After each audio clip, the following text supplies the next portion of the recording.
You can find me at Aaron Hill TV, V at Aaron Hill TV, V at Aaron Hill TV, V at Aaron Hill TV, .TV on IG. So I'm about to chop it up with my good friend Coco LaRain Veira, somebody that's been a really close friend to me. We've had countless conversations building on so many things, so many subjects, everything from music to politics to religion to like anyway, you'll be able to hear it because we're about to chop it up. We're gonna hang out for a few.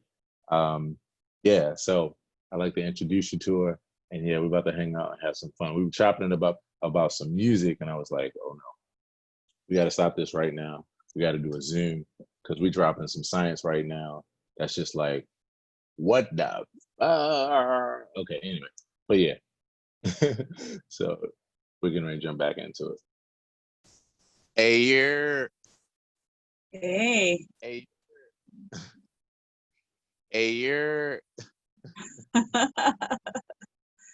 What's going on?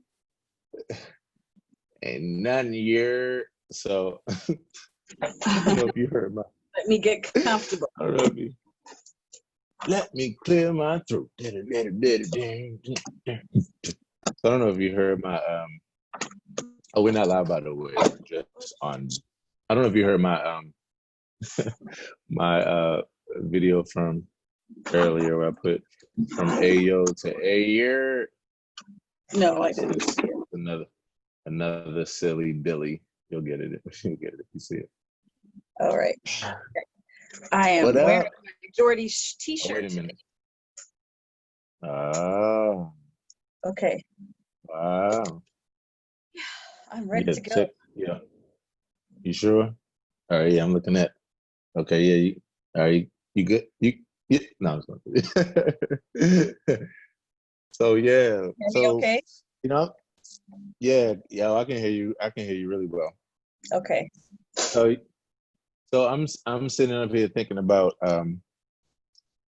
what you were saying, and just like how, we had so many conversations around music, so many conversations around like just perception of music, and with you doing the different things that you've been doing as far as, your own practices and just your own growing and learning. I'm always just like, oh my goodness, when I hear, you speak about something and there's like another like breakthrough. So who was it that you say you were listening to again? Yeah, let me see what her name. Well, first of all, I heard about her from the great and powerful Dr. Angela Davis. So, right? Civil rights leader and professor, extraordinaire. And she was talking about our resistance and how music in the Black community, in the Black culture, has been a soundtrack to our struggle, and how there's a number of artists today that are revolutionizing again our world through music. And she introduced me to the listener to Cecile McLaurin Salvant.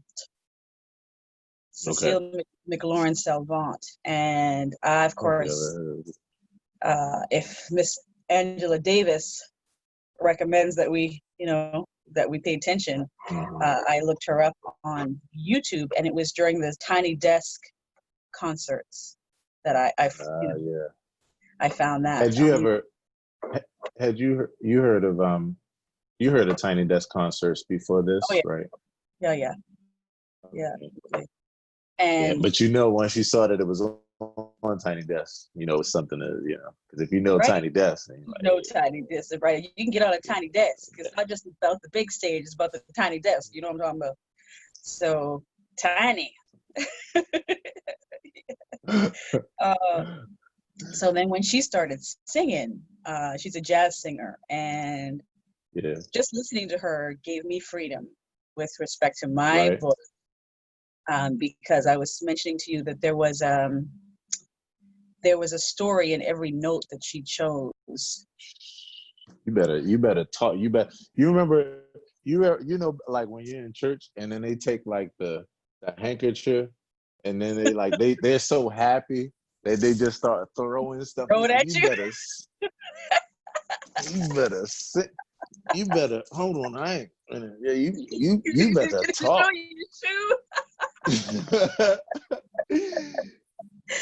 When you said that though, like, because when you said that in every note, there was a story in every note. You know, you and I, we've had a lot of conversations around music and like, so that was like music to my ears. I'm like, wow.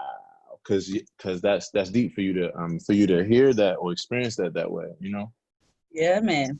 Yeah, there was music, there was a story in every note, and even the way that she expressed the note with her body language, with her facial expressions, with how long she held the note, where she went, the cadence, the tone, and then the keyboard, the piano player.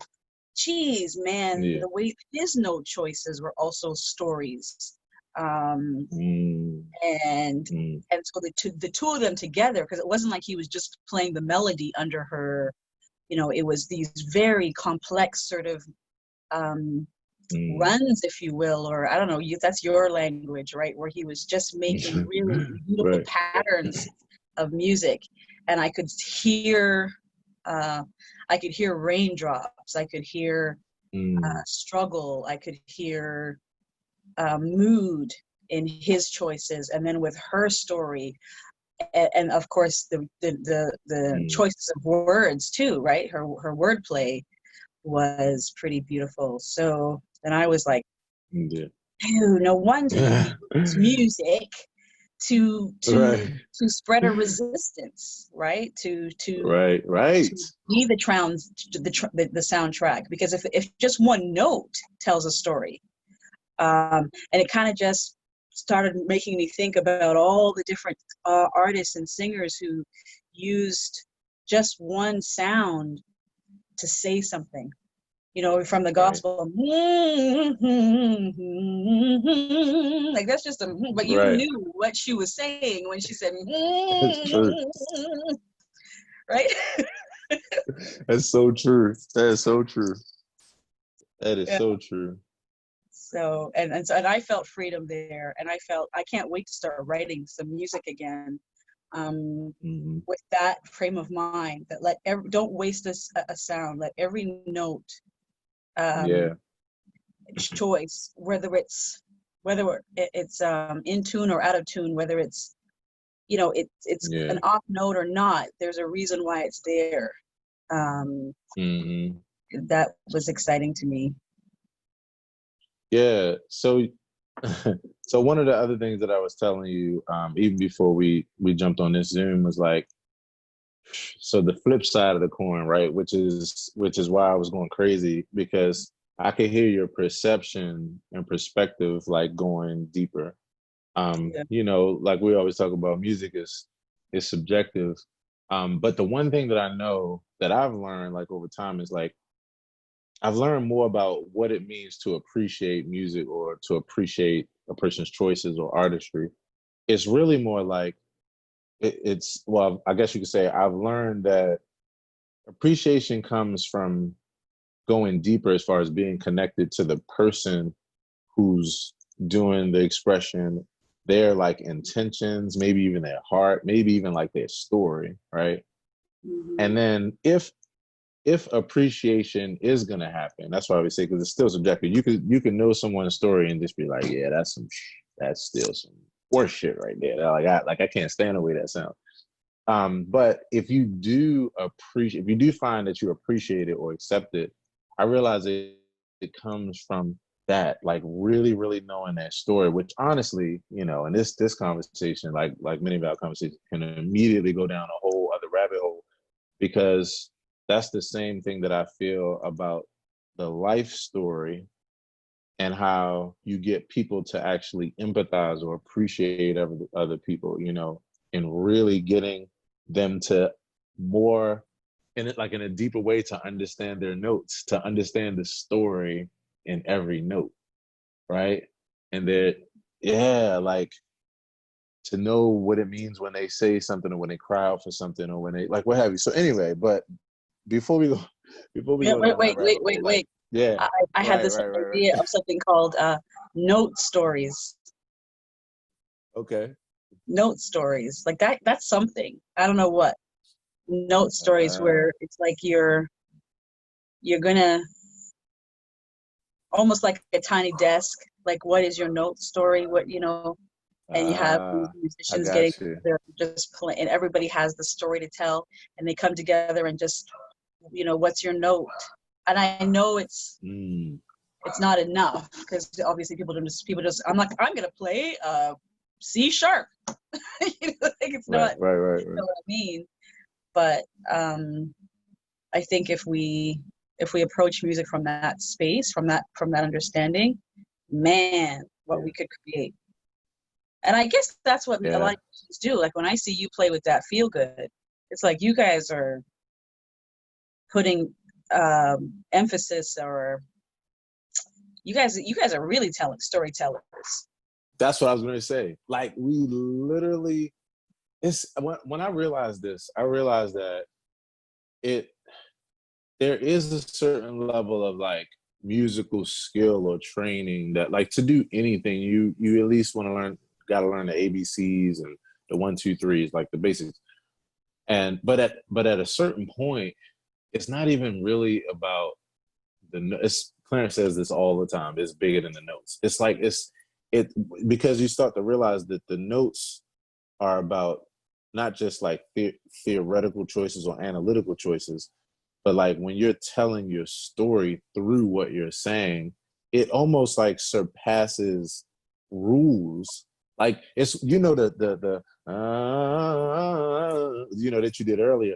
Like that's a blues scale, but like that's just if you look at the theory of that scale, the analysis, like it's a weird little interesting scale. But the thing about it is that sound, you understand what that sound means, right? And it's linked to an emotion, and that emotion is what honestly is the cream of the crop as far as the frequency that you feel when you listen to music. It's like it's that. So Yeah. that's why that's why I was saying like, and one day I would love for you to listen to it so I could hear what your opinion is. But you take a song by John Coltrane, like Impressions, and it was like I was telling before, which is I remember getting to the point where I was like, how you're having this unfolding and you're understanding the story and the relationship to the notes and the intention. And I remember listening to Impressions, and it wasn't even that long ago. And I realized something. I mean, it had like 5 million views on YouTube. But when I listened to it, I was like, oh, snap. This is a song, and John Coltrane is an artist, like with this and with his album Love Supreme. He was walking the line of telling his story so deeply that it was like exactly the opposite of what the accepted norms was as far as how you play music or what sounds good, right? And then what you wind up seeing is that he showed the clear, like the beauty the beauty of like the binary aspect of subjectivity and like art, and like how you can have one expression and it can be taken in so many different ways. Because when you listen to something like Impressions or Love Supreme, you either fall on the side where you think he's batshit crazy, or you fall on the side where you're like, oh my God, he's a genius. But it's bigger than the notes though. Like you're basing it on not just the notes he chose, but like how bold he was to stand in the face of like, yes, I know that this is how things are done, but like I have something to say. Like it's so deep though. It's so deep. So yeah, like that is what I found, like appreciation, empathy, like being able to put yourself in someone else's shoes. Like I am my brother and my sister's keeper. Like all of this shit is the same thing. It's literally just getting down to the point of understanding the story in every note. Like then you're not judging people on like just what they're doing, but like you're you're taking into consideration the story. Yeah. And I think that's what makes music everlasting. You think about the greats. Yeah. You know, they just told such amazing stories, not just with the lyrics, but with their tone, with their expression, with their choices. You know, I think about what's the song? Dear me, it just kind of slipped out of my head. It was there a second ago, and now she's gone. Jazz singer, something about leaves. Autumn leaves. Blood on the leaves. Oh, blood. Oh, are you going back to like Billie Holiday? What is that? Yeah. Strange fruit. Strange fruit. Yeah. Yeah. Right. Yeah. And I mean, just even the way that she said sycamore, right, in that song, you know. And I think about what we're going through right now with, all of the trauma that we're experiencing, that we're seeing live and in living color on our cell phones, and public lynchings and murder. And as an artist, when I heard the story of her seeing a man hanging from a tree, and she's in the bus with her band, who happened to be mostly white men, and she and then there was a mob that came and attacked the bus that she was driving in, the tour bus that she was driving in. So there was a mob they were driving through, and her white band members just kind of pushed her down into the bottom of this, trying to not allow her to be heard by the mob, because they knew that if they found that this black woman was in that bus, that they would have attacked. And she didn't care. She was so reckless with with anger and rage, and just seeing that, it enraged her, and they ended, and I just think she had to do something with that energy and the anger, and writing the song was a way to release it for her, right? Because when you experience trauma, when you're traumatized, when you're going through something traumatic, and you go into fight, flight, or freeze mode, your body wants to react. In the animal kingdom, if somebody attacks you, you attack back. If one animal kills the other, that's just the nature of things, and it's acceptable, because hey, you attack me, I'm going to bite you back, and whoever wins wins. I'm going to get away, or I'm going to kill you. Or I'm going to be killed. Those are the three options you got. Whereas with humans, it's not that simple. We can't just kill somebody back. We don't believe necessarily in that, although some people do. So then we get this: I want to kill you, or I want to defend myself, or I want to live. We get that urge, that fight, flight, or freeze gets trapped in our bodies, and then it causes sickness, it causes disease, it causes stress, post-traumatic stress disorder. So what do we do when we can't necessarily fight back the way that animalistic urgency or urge wants us to fight? Yeah. Art is the beautiful way of being able to finish that response and to release that anger. If we're willing to take tell a story with our music. That's why rap is so powerful, because it's a lot of people, just, at least it was back in the day, that were telling their truth, their story, fight the power kind of thing. Parents just don't understand, all that, right? When you Janet Jackson, it's very bold. It's extremely bold in expression, right?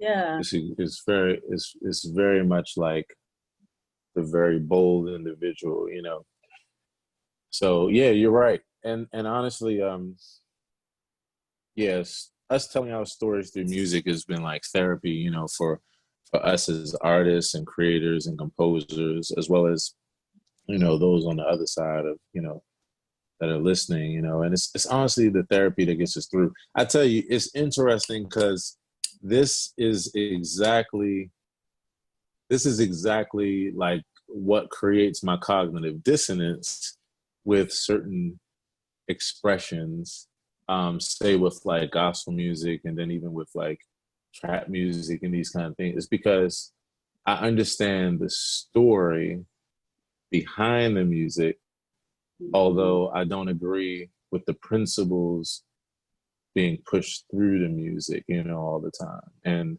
And some I do, but then, you know, others it's just like, and it's that cognitive dissonance, because it's like the truth of the matter is that you can't have one without the other in those it is what it is.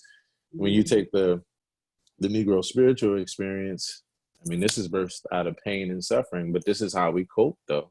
You know, we cope by humming, we cope by doing these things, sending these frequencies through our bodies and using it for code, using it for communication, you know. And then the words were like, it gave us hope, because there was no hope to look forward to for many people in those circumstances or whatever.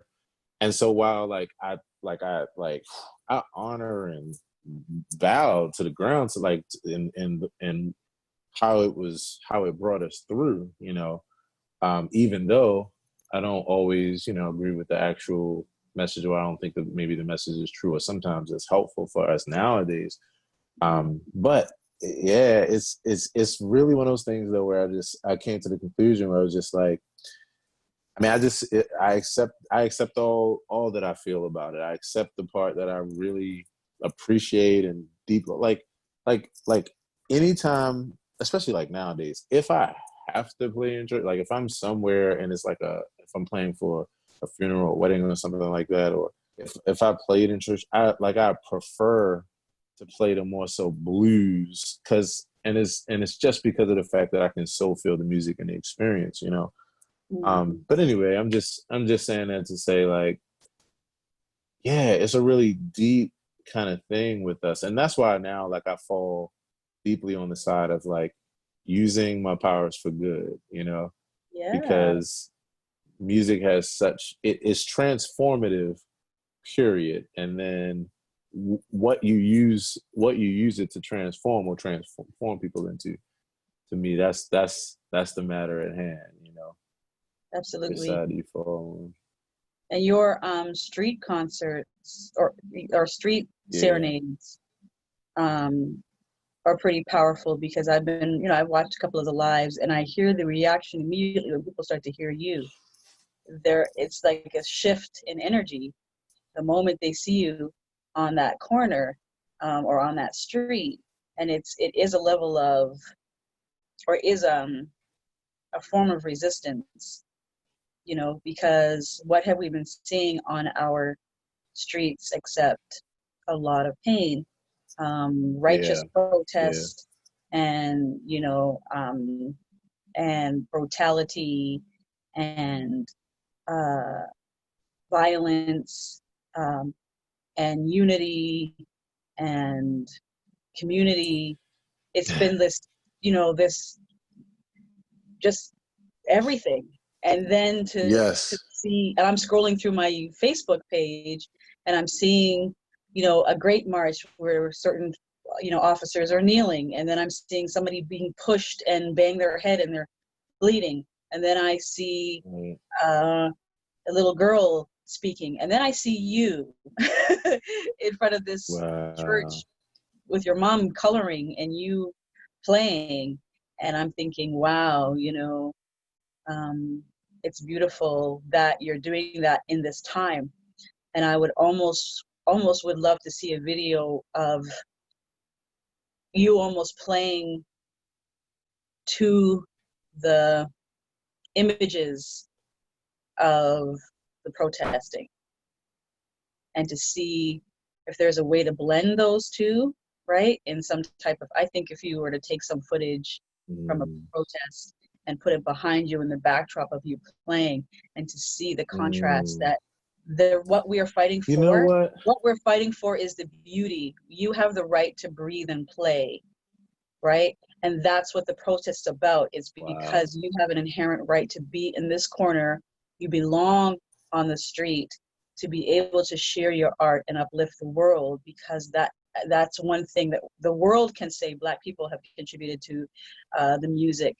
And so to be able to say that this is your form of protest, and maybe you haven't looked at it that way, but that's how I saw it today when I was watching you. I said, he is bringing a level of protest to be coloring and playing with your mom on the same streets that blood is being shed, and that resistance is being, it's pretty powerful.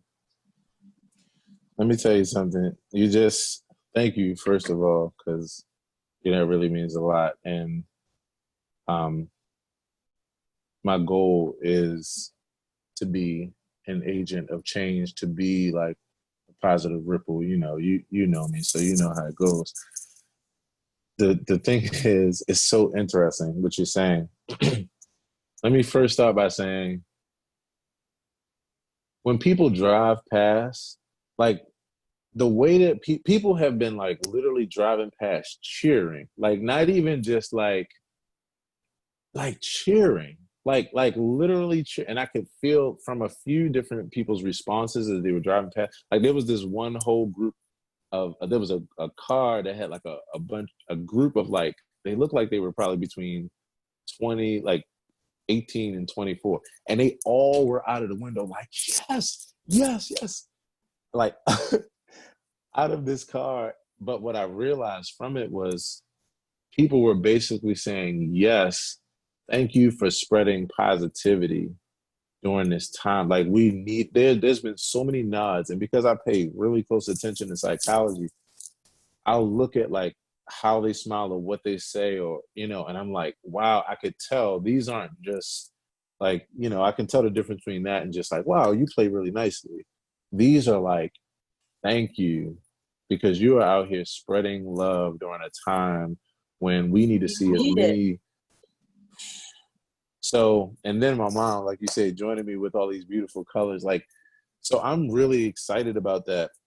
And and that's why I'm like, perfect timing. You also made me realize too, the very next thing on this next serenade, and I had been thinking about this, but I hadn't planned on when to do it, is I'm bringing my microphone too, because I'm getting ready to start doing a lot of stuff where I'm just doing like interludes where I'm sharing words like love, peace, joy, like to, to the grooves and these kind of things. And it's going to be so well received. I'm going to do my song Raise Up, which Raise Up isn't like, a hardcore song telling people to like riot or loot, but it's really like raise your awareness, pay attention. Like let's take this thing to another level as far as how we're loving on each other.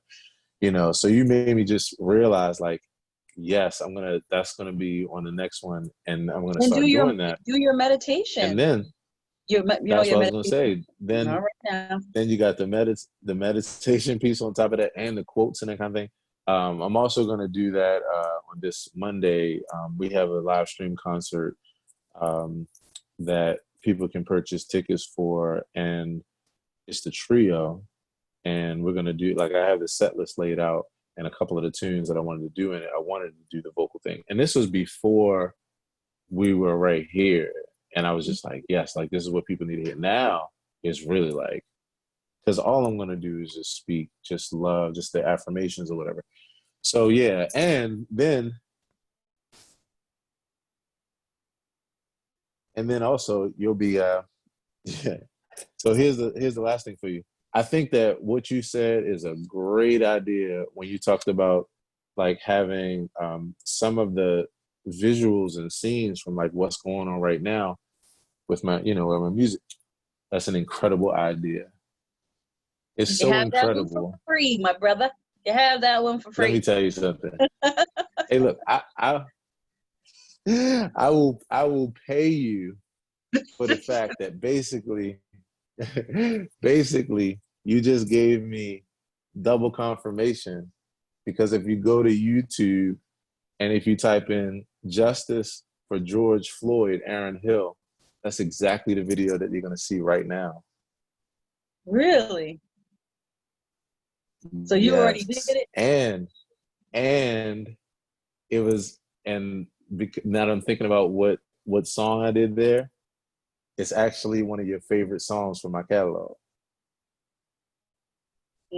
Which one is that? I have like 19 favorites. What are you talking about, brother? Right. So this one is with Serenity. And I Ah, think I think Serenity was the very first tune I ever let you hear. And maybe. you I thought and the first one you let me hear was Home. nah, it was Serenity, because it was something that when I let you hear it, you said it really comforted you because of, what you were going through Hmm. at that, so Yeah, music has been you're gonna, so healing for me with respect to my yeah, own mourning process. right, And I think that people need to, when you think about what we can do to recharge, especially when I think about all the protesters right now, they need to literally go home and do some radical self-care, and part of that is right, listening to music, to soothe the right, soul, to find that favorite song, because I don't know what I would have done had I not had music during certain moments when I was grieving my son, yeah, and still do. yeah, And it literally calmed yeah, down my nervous system to such a degree that I could, that I could get up the next day and actually function. So on top of some of the yeah, other strategies, but the music is cool. And one of the things that Angela Davis said in this conference, that we just had, or the Zoom, was she talked about, oh dear, the thought just slipped my mind. What did she say? Anyway, it'll come back to me. But it was a yeah, very, very powerful conversation about music and the power of music hmm, and the power of resistance. Oh, she was saying, why does the world, um, why is the world so attached or in solidarity with the Black freedom struggle, when there are people all around the world, mm, different cultures, who are having a harder time necessarily than us? Not that we have to play, struggle, Olympics, whose struggle is worse than the other, because it's all painful. But there are people in other countries that are suffering genocide and dying by the hundreds, but yet the world was easily able to come into solidarity with us. And what Angela Davis said was that's in large part of music, that because Black mm, music has been such a huge part of our identity, but has also traveled around the world in every facet, from commercials to movies to, just to popular culture. hmm, Um, yeah, that once a person falls in love with a Michael Jackson, um, or whomever artist, Whitney Houston or what have you, and we think about, what's going on, that song is forever, in our you history just hit, yeah, So yeah, people can relate. Music brings unity. Music brings familiarity. That it surpasses culture. It surpasses. So people get angry and they say that you love Black culture, but you don't love Black people. Some people don't love Black people or love the culture. But because music is so transcendent, um, mm, you don't even have to understand the lyrics to vibe to the song, right? So that's what brings, and then that's how you get people to feel, right? hmm, To feel yeah, connected, to feel inspired, to come into a yeah, space of solidarity and unity and compassion.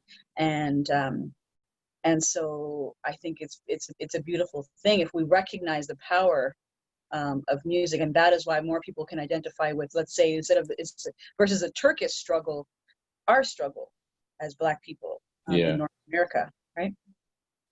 yeah. I think you're so on point, and thank you. And That was so now not I got me. to thank That you. was Miss Angela. That was Dr. Angela Davis. So I can't take credit for that. Ooh, she's brilliant. I feel you, but I'm just talking about the way that you just put it, though. The way that I understood it, because, and this is what I'm saying. Like so you mentioned what Marvin Gaye, "What's Going On," right? I can't listen to that song without crying because it really touches me in such a way of understanding, like understanding where the words are coming from. Like, I so feel his cry. I so feel his, like, just ask me about my story. Yeah. Like, just ask me what the fuck is going on. Like instead of judging me first, instead of putting your hands on me first, and then asking questions later, like, take the time to investigate, whether it's right now in this moment or whether it's in general when nothing is happening, when nobody's dying, but you just are taking the time to get to know me better so that you could understand, so that you could see what's going on. Like, do you know, like, I'm about, like, it's making me tear up even just thinking about it right now. It's like, that's such a basic inquiry, but it's so deep as far as self-awareness, because you have to know, you have to be able to separate, like, your issues from your genius, to be able to say, okay, I understand myself well enough to understand why somebody else should be interested, so I could let them know,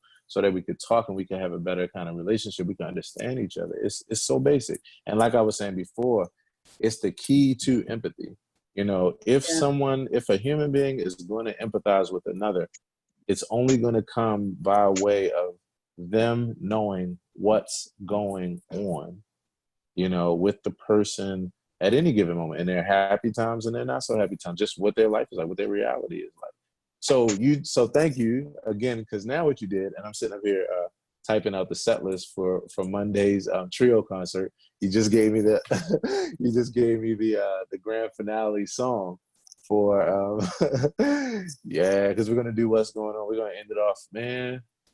Oh man, like that. Like, I I'm heard a telling you. version of What's Going On TikTok of Ooh, this white guy. I forget his name. I wish I knew his name. I was yeah. scrolling through TikTok, and I was like, you can't be sounding bit. You just what you doing? What's going on here? Well, he was brilliant. I thought I shared it with you, but I wasn't sure. And Yeah. it brought tears to my eyes. And yeah, so that song is absolutely timeless. And you know, I almost look forward to the day where we don't have to sing it anymore as a battle cry, or as a Right. but more as a memory. You know. Yeah. Um, My deal is like, it's almost like, I think I guess where it falls in my heart, specifically how I relate to it, it actually continues to just show me the basics of humanism, the basics of, like, humanitarianism. Like, it just says you should be interested in getting to know others, not judging, and doing that. And others should be the same. This is how we actually live in harmony. This is how we coexist. You know what I mean? So, like, I definitely feel you because of where it was birthed. But yeah, I almost feel like it's just a constant reminder, you know? And I think that's why it brings tears to my eyes. Cause, like, I'm like, oh wow, in the midst of this, like, story and what was going on with the, the traumatic times, he's having a revelation about, I mean, through this, that is honestly just a basic principle to ask ourselves and ask others every day, or to put into application every day. Like I said, even when things are going, like, totally fine. Like, in fact, that's the best time, because then it's coming from the perspective of, like, just, this is not being I mean, even though it is what it is. I mean, drastic times push you to drastic places, and you evolve. You realize things that you didn't realize. Sometimes you gotta go to the doctor and be told that you're about to die to change your life. Like, it's just, it is what it is. But, like, the beauty is that besides those times, it for me is like a constant reminder of something to inquire about every day, and to make sure that I'm keeping in the front of my filter when I look out into the world at other people, as opposed to the last thing. Because you can't fucking ask what's going on after someone is dead. That's right. It's too late. So Yeah, and for me, where it sits, where I feel that, and thanks for sharing that, is that the first two phrases, mother, mother, there's far too many of you crying. There's brother, brother, there's far too many. So I can't even get past those two, especially because our beloved George Floyd is like a brother to me, and he cried for his mom. Yeah. So how relevant is that song to this time? And knowing that every protester is trying to find a way. I'm not talking about the looters. Right. I'm not talking about, the people who are the anarchists that are out there. But we have to find a way to bring some loving, right? And then you think about, well, someone said, choose love, choose love, choose love. But you do know that love is very protective. You do know that love is strong. You do know that love makes sacrifices. Like if you're asking me to choose love, are you sure you want me to choose love? Because you know what I love my kids. If you don't try to come from my kids. Like just like I'll come somebody. So you sure you want me to choose love? Wait. Right. Are you sure you want me to choose love here? Because I might have to choose compassion. Because my love is so strong, I will punch you in the throat. I don't believe in violence, but if I don't like violence, I'm quite wimpy actually. It probably wouldn't hurt if I did, but I forgot who said it, but like there's a that saying like I ain't no killer, but don't push me. Like I feel you though. Yeah, you're right though. So love is the most powerful force and powerful energy that we have. Yeah. Love conquers all. And when we think about that sentence, do we actually hear the word conquer? Right. It didn't say love hugs all. Right. Yeah, it didn't that's say true. love soothes all. It says love conquers all. That must mean right. and what I call the period at the end of the sentence. I can't even do it. I can't even smack myself. Love conquers all. So like, okay, I call that the black girl period. Like, and not even on some, but it's like a period at the end of a sentence. It's an exclamation point. It's an exclamation point at the end. Right. You know what? Funny, but very serious sidebar. I've come to a new conclusion about what that is, and I actually feel like with the passing down of genes and that kind of thing, that's actually a link from the African, languages. Where you use the clicking, because we lost that, but it's still in the brain. Even though, that's right. And so I just, even when our people want to wear, like, I don't know, big watches. Remember back in the day, Flavor Flav, and whoever was wearing big cloth on their chest, right? You understand that we're royalty, and that we used to wear jewels, and it wasn't something that we were criticized for in Africa or wherever or even here in this continent before we became slaves.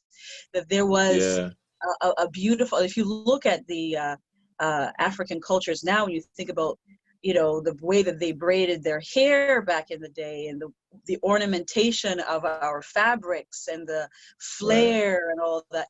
Whereas North American blacks get criticized for being too materialistic. And I'm thinking, are we being materialistic or are we being ritualistic? We just don't know it. And that we're consciousness is starting to remember where we came from. You better, wait a minute, where's my handkerchief? I don't already threw it. But now I gotta find. I'm gonna throw a watermelon rind at you. Just you so stupid. You are adult. You just. Oh my God. So are we in essence when people are what, we don't know what tribes we've come from because that history was stolen, but there could be some people who came from a tribe where the ornamentation of our our tribal, I don't know what you call it, right? Like what we wore, could have been, right, filled with gold and jewels and even makeup on our faces. You think about Egypt and the way they used to have, sort of these the deep, rich black, ornamentation on the those eye. features. So and we're eyelashes, and we're like, oh girl, why do we have all this color on our nails? And why do women have to be so, like, excuse you? Like, do you not know that we're Egyptians? That some of us actually want the ornamentation on the eyelash. Ain't nothing wrong with putting a little bit of eyeliner or a whole lot of eyeliner. That's part of our culture. Right. Don't get it twisted. Stop criticizing women for wanting to ornament themselves. Maybe it's just the ancestors inspiring them to get it together the way we used to, because that was robbed of us. And so, maybe it's not this traditional way, but hey, right, like, what do you expect? Which other culture right now in our world is being criticized for how they dress and how they, not very many. Yeah. So I'm starting to think about the way we that thing and, eyelashes and all that. So you're right. Somebody would sum it up to say, I heard my good friend Mamuna Youssef, a great artist from this Baltimore area, she summed it up. She called it royalty. She just said it in one word. She said it in 3 words. We are royalty. We are royalty. Yeah, absolutely, 100%. Yeah. And you know what though? But and like you're saying, it makes a whole lot of sense. These the things that are connected, to deeply to who we are. It's in our DNA. And this is when we get to the point where the other thing comes up for me, which is, I remember when I started noticing and being, I guess you could say, becoming aware of the concept of Black exploitation, right. And how these things are used, it goes really, really deep. It really does go deep. And but so back to our musical conversation. Black to the future.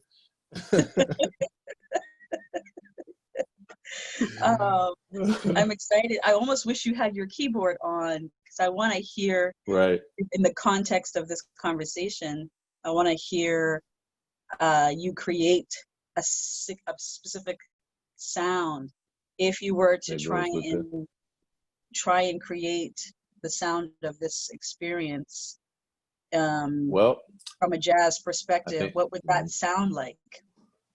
Well, I'll tell you what it would sound like. It would sound like what it's going to sound like on Monday night, because now I want to say thank you again for the 3rd time for giving me another idea. So one of the things that, as soon as you were saying that downloaded, I was like, oh, yeah, that's what I'm going to do. We're going to, at some point, and because I'm sitting up here while we're talking now, and I'm writing out the set list so I can send it to the rest of the crew. And at some point, and I think I know exactly where I'm going to do it.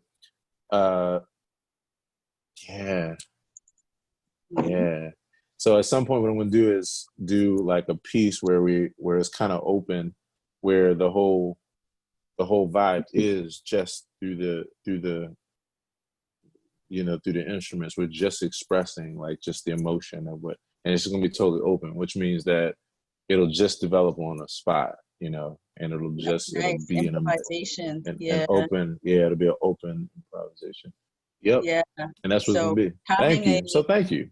You're welcome. Having a what would you call it? A protest right there in concert. Yeah. What would protest sound like? What would resistance sound like? What would the march, how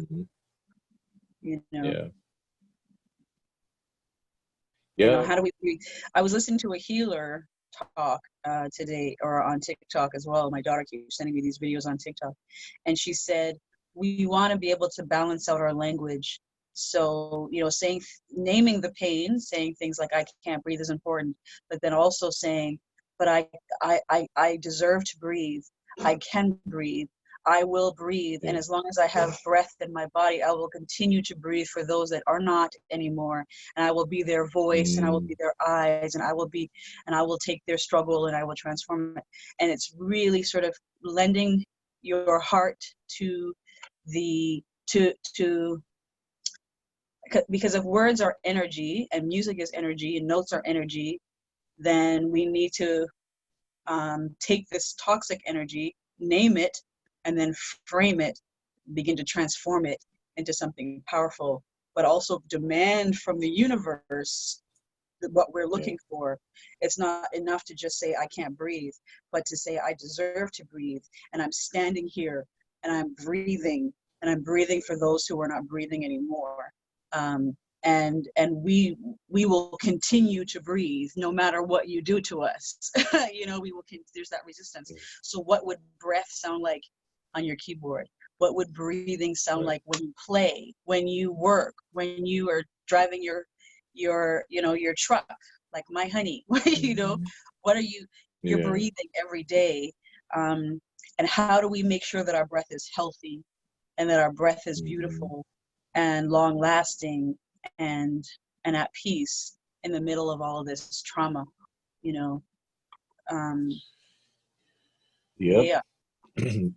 So yeah. So speaking of notes telling stories, like I said, the story that you are telling has allowed me to take notes, and those notes are in the form of what I'm laying out as my set list, which is going to be the story for Monday.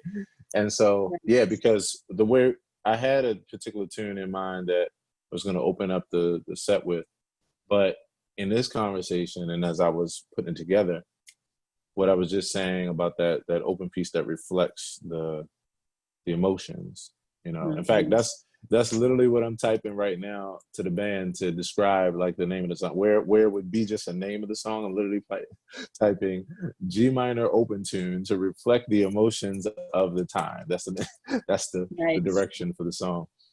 And then from there, what I'm going to do is I'm going to let that unfold, right? Because that's going to unfold in pain, the crying, wailing, like everything. And then from there, then we'll calm the storm and then show from there how like the way back to peace in order to cope with this, and to express, to go where we're gonna go on the journey from there. Yeah, what they were saying again, I'll go back to meditation from there.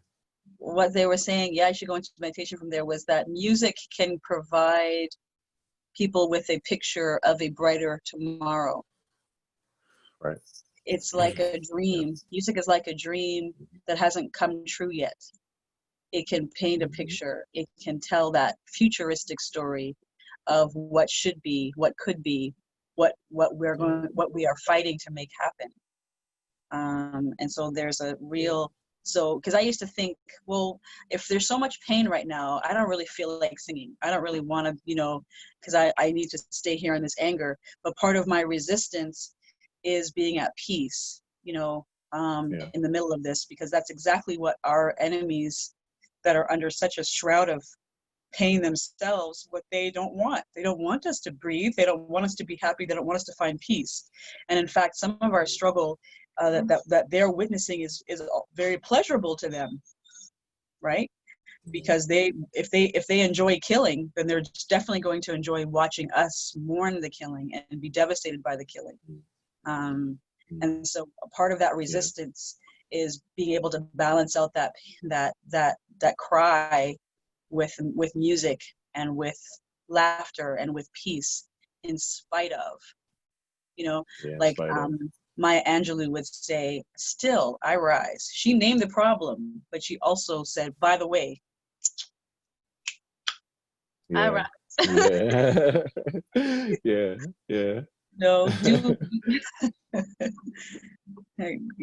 Still I rise. And then Cardi B, right. It's that, it's that idea that we are so powerful in the middle of this pain. We're not making light of the pain. Oh, we're facing the pain. Oh, we face it. We feel it. Yeah, but Yeah. we're not going to let it destroy us. And I did a post the other day that said, you know, I kept hearing my son Jordan's voice. He said something powerful there. He said, I didn't die to destroy you. Mm. You know, I keep hearing that, and I don't believe in death anymore. I believe in transition.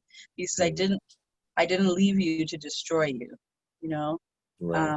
It was my time, and so, you know, my heart is to help people to heal, and I guess in order to heal the pain, you got to face it, and then once you're healing it, then you can transform it. So I'm happy to hear that you are going to be doing some transformative work with all of your music. I wish I had a band right now that I could write with, but I'm going to figure out something. Yeah. I want to do something musically and with my work and with my poetry. Yeah. Yeah. Yeah. Well, you know, I mean, I think that the band will come. I mean, you know, the good part is, and we've talked about this, you know, a number of times, that, you know, at some point we're going to be knocking out some things together. You know, we've been planning like a lot of things, you know, and it's, when you think about like these times, right, and you think about what continues to motivate you, it just is what it is. Like I didn't plan on this time. I planned on Street Serenades being really impactful. I wouldn't realize, of course, because you just never know how life pans out, how much it would be like spot on and needed, right? Right. But now that's like giving me the fuel to like to go into it even deeper and put my all into it. So, you know, we got some work to do, yo. Yes, sir. or thank you for this conversation. After you watch the video. Yeah, no doubt. Yeah, same here. Same here. You know, we always build on some really good things. So yeah, I'm gonna go ahead and run. And yeah, but no, this was great. And I definitely look forward to chopping it up again. Yes, sir. And I look forward to hearing the stories in your notes on Monday night. Monday night, 7 p.m. Ondi Music will be at Ondi Music. And yeah, it's a live stream thing. For people that watch this afterwards, you can purchase a ticket right from the link that you see on my Facebook page, as well as sending out on the email too. And then, yeah, but we're going to be telling some stories. So thank you for being my manager tonight and helping me to actually hash out the set list. You're welcome, Aaron. All right, Coco. I'll catch up with you soon now. All right. Take it easy. All right. Bye for now. Bye. All right. So to help me to make more content like this, please see the info in the description or comments. Thanks so much for watching. And if we're not already connected on all my other homes, the Facebook, YouTube, Instagram, Snapchat, TikTok, etc., but you can find me at Aaron Hill TV, V at Aaron Hill TV, V at Aaron Hill TV, V at Aaron Hill TV. .TV on IG.